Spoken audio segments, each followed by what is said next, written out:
Dr. Smith, physical therapist here, and today I'm going to teach you how to properly write a home health frequency for patients on Medicare Part A services. Now, you may have heard of Medicare Part B services. What that is outpatient services provided in the patient's home. They are not homebound. Part A is different, as that Part A, they may be bedbound, they may be chairbound, they may not be bedbound or chairbound, but leaving the home requires a taxing and considerable effort.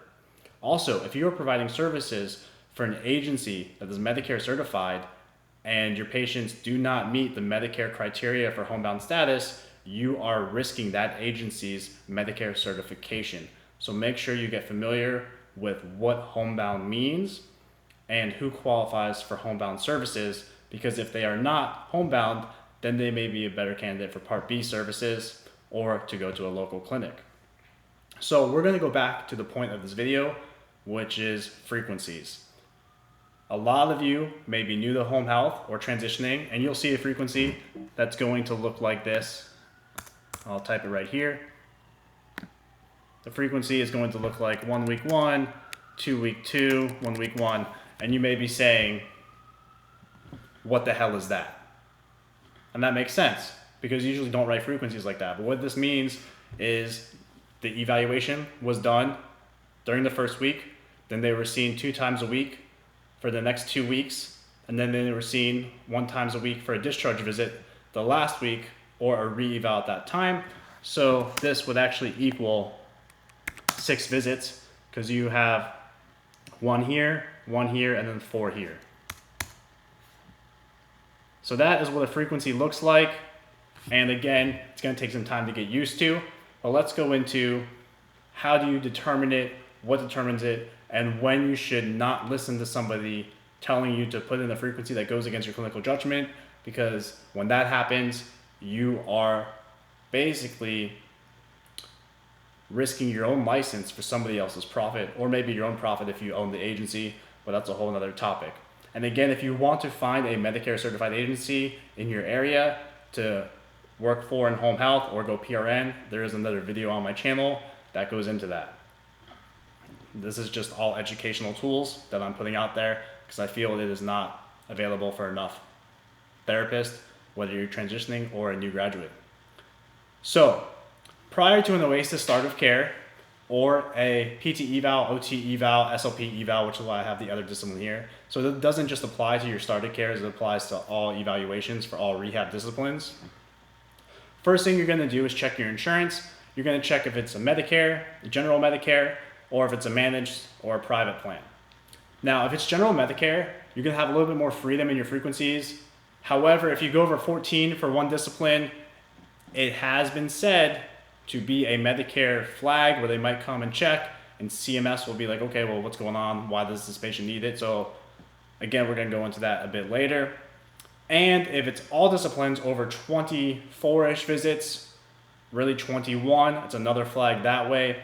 So again, I'm going to reiterate, if somebody tells you to keep spanning cert periods and they haven't seen the patient and there's no clinical justification, you're probably contributing to the fraud problem that we have in our profession. Which is also why the new models coming out, the PDPM models, are going to expose bad therapists, and they actually reward those that get outcomes faster. All right? So back to what I was saying, you're going to check the insurance. If it's Medicare, you're going to have a lot more freedom with the visits, and we'll go into an example in a second. If it's a managed or private care plan, you're going to have to check the authorization. So you may only have 6 visits. You may only have 4 visits. I've seen it where you only have 3 visits and then you need to request more. So let's go into an example here. So you have a patient referred for general weakness and a recent fall resulting in a hospitalization. On the evaluation, patient presents with medium high fall risk and 3+ out of 5 bilateral lower extremity MMT. So if it's Medicare only, I would recommend you start with 2 week 4 or less, then reassess. Because say they need more therapy, you can always put in a new order, get a verbal order from the physician at the re-eval, or you can be done in that short amount of time, and with the new models, it's going to actually be better and show that you're a quality therapist and you don't suck. Again, most people, if you're dosing appropriately, can get better within a short amount of time if you rely on education, proper exercise dosing, and so on. Again, it's going to depend on the diagnosis. That being said, if this patient is a right hemiplegic and can barely get out of bed, I would still put the 2-week 4 and reassess, because you never know what's going to happen. I've taken patients from being chair-bound to walking up 2 flights of stairs in this time. And again, it goes to education, patient motivation, proper exercise dosage for aging adults. A whole lot of factors come into play here. But start small and then add as needed. Because again, if somebody's telling you to span cert periods and it's not their license, it's yours, you again may be contributing to the problem known as fraud, where there's unnecessary services provided to generate revenue.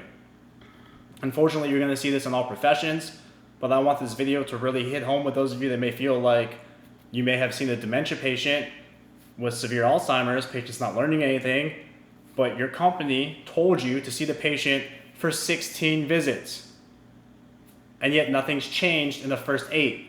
You should discharge that patient for max potential. Okay? Also with non-compliant patients, it's okay to say the patient's non-compliant, document it, call their physician, and discharge them. You did not spend a lot of money to get your medical licenses to let someone else dictate frequencies and overrule your clinical judgment for profit. Now, going on to if it's a private or managed care plan, say you only have authorized 6 visits, and again, you check the insurance before you go in, so you know this. What I would do, if it's towards the end of the week, would be 1 week 1, 2 week 2, 1 week 1. Same example I showed up here. However, if it was towards the beginning of the week, I might do a 2 week 3. You're still getting your 6 visits. It's going to depend on your schedule, the area you cover, and a lot of other factors. Now, you may see some authorizations where it's 12 visits, but the patient only needs 3. So you might do 3 week 1 or 1 week 3. That being said, again, if it's like 1 week 10, there better be a maintenance diagnosis there, such as MS that is going to get worse if not maintained at least once a week, and the patient just can't do everything on their own. So it's going to always be clinically justified. Now, this might be a little bit confusing again, and I'll try to break it down a bit more. So again, say you have 12 visits authorized,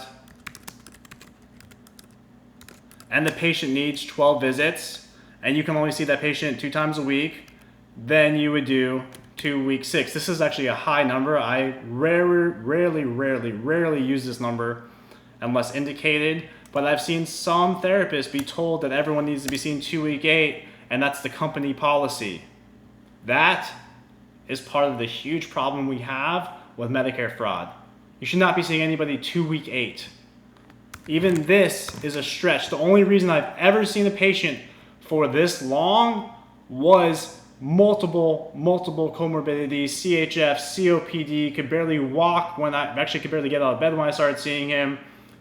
And initially it became that he needed to go to rehab, but he refused to go to rehab because last time he went to a rehab facility, they said they weren't going to give him therapy unless he signed all his benefits over.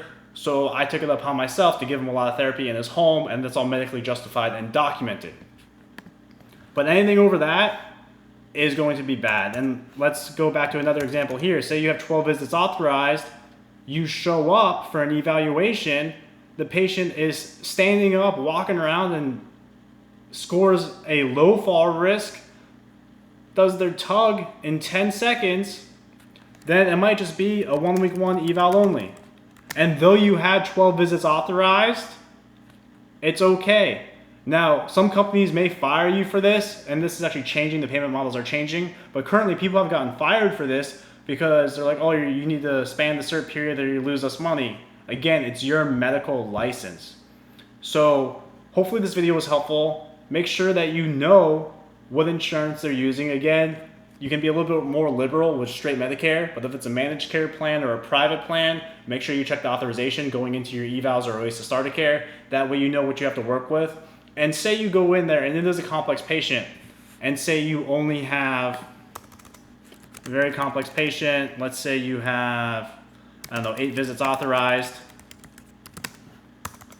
then just do 2 week 4. And then that last visit, that's when you can call the physician and you can say, this patient was supposed to be discharged on this day, but based on this clinical reasoning, fax over all your findings or have your office fax before you email, whatever you need to do, report to the physician that you want to request more authorization. The physician will sign off on it, we'll go to the insurance and we'll get more. And then what you can do is you can then add, like a 1 week 1, 2 week 2, or let's say 2 week 3, 1 week 1, which would be another example. Say you needed 8 more visits, then you can do it this way too. And both of these equal 8 visits. So hopefully this video again was helpful. Again, sometimes you need to keep continuing a cert period. However, I would say more than 2 cert periods, you're probably not a great therapist or the patient's not retaining information. And with the new models coming out, they want to see you get patients better faster, which is why it's now switching to being nursing driven reimbursement instead of the therapy reimbursement. And due to the therapy reimbursement in the past and currently until it changes is why people have been told to span cert periods, and that's just the way it is. That is not the way it is. That is somebody profiting off of you because you don't know any better. All right, I hope this video was helpful. If you have any questions, please comment below, share this video. And again, if you have any home health questions, reach out to me. Thank you.